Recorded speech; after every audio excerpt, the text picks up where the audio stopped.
I'm Cole. This is my journey of becoming a professional soccer player, building a bootstrap business, and showing my journey to self-mastery. I make these videos to teach people how to create their ideal life.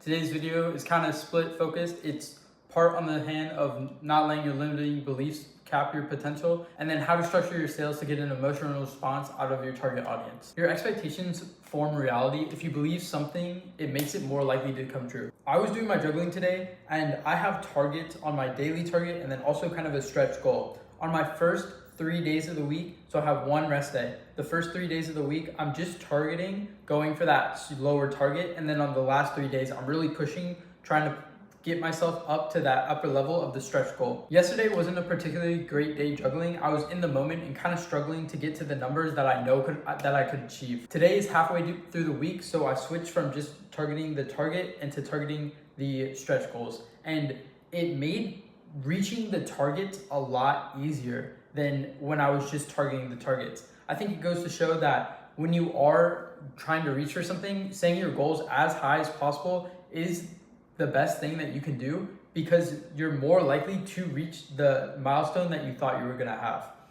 So for me, my goal is to become the best soccer player ever. It might sound insane and completely illogical, but me pursuing that goal makes it more likely for me to reach any intermediate goal on the way to that. I'm going to be training as if I was trying to be the best in the world. That means I have to focus on every aspect of the game, whether it is studying, whether it is recovery, working out, doing my technical skills. Doing all that will get me so much further than if I were just trying to get up to a USL league or maybe MLS. You might have heard this from Chris Williamson, who is a podcast host of Modern Wisdom. He has this analogy of, if you're gonna go 1 mile, you would walk, but if you're gonna go 2, you would drive. And in the drive, you would go 1 mile faster than if you were to walk. The point of that saying is that the higher you set your goals, the higher set your benchmarks, the faster you're going to get to that intermediate reward, which might be someone's final goal. What you can take away and apply this to your life, change your goals to where you are trying to reach the best in whatever craft you are, and you'll go so much farther than you ever thought. Those limiting beliefs of, oh, I think I can achieve this right now,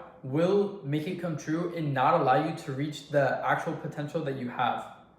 Setting bigger goals, setting bigger targets will allow you to be better. The next part of the video is something that I heard from Alex Hormozy. When selling a product or service, you want to read reviews of competitor businesses that are in similar spaces as you to see what the actual impact that their product or service had on the customer. For example, for my company, I'm trying to help people get more productive, but maybe a better way to frame that would be, think about it how at the end of the day, when it comes 5 o'clock, you've reached all the goals, all the tasks that you wanted to do, and now you have the time to spend with your kids instead of worrying about work. Probably scheduling your task automatically for you would save you a bunch of time. It's not gonna let you stay stuck in that strategic mode and never make any progress. That's why you let our application, let AI do it for you so that you can enjoy the time with your family. That's just an example of what I could do. I'm not gonna say I'm gonna do that. The point of the sales is to increase a positive experience that they're going to have, decrease a negative experience that they're going to have. So increase time spent with kids, decrease worry and stress about doing work. And then another way to take that even further is, if you don't get this app, you're going to be stuck in the same situation that you are right now. You're going to be always behind on your work tasks, and you'll never have that time to fully relax. You want, on the opposite side, when you're saying what it's like without the product or service that you're selling, you want to say the negative gets even worse and the positive isn't there anymore. So you're adding a positive, taking away a negative, and then without it, you're increasing the negative and taking away the positive. Framing it like that will get people that emotional connection. Again, don't just say you're going to be more productive, but the actual outcome that people will feel in the moment.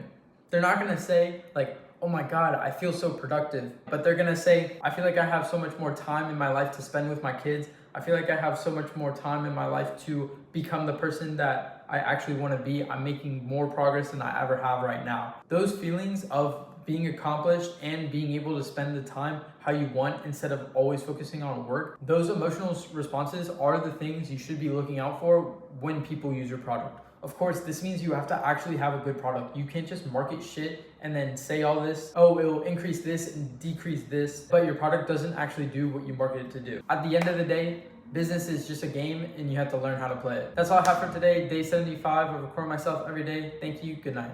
Good day until I got to dinner. Watched an old YouTuber that I used to watch, but still fighting against myself, still trying to master myself so that in the future this doesn't happen.